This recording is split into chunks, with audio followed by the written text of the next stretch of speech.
So the one really great thing about my community is that we're an art school, and so the kids come with this intrinsic motivation for their discipline. Okay. And so one of the most effective forms of discipline is that you cannot perform.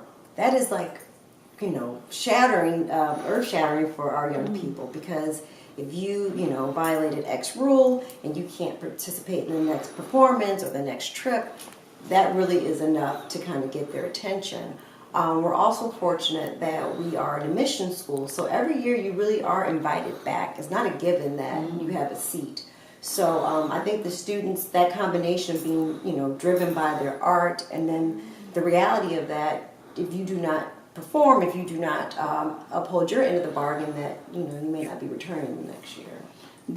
Do you have circumstances in which you are required to expel a student or put them on outside of the school, probation outside of the school, not probation, but suspension, out of school suspension? Right, so there's, and it's very laid out, if a kid fights or if they bring, an illegal substance into the building or a weapon, there's, clearly defined consequences for those behaviors. Does that make it easier for you or harder for you if to take into account, like different factual circumstances? When you've got, if this happens, you must do this.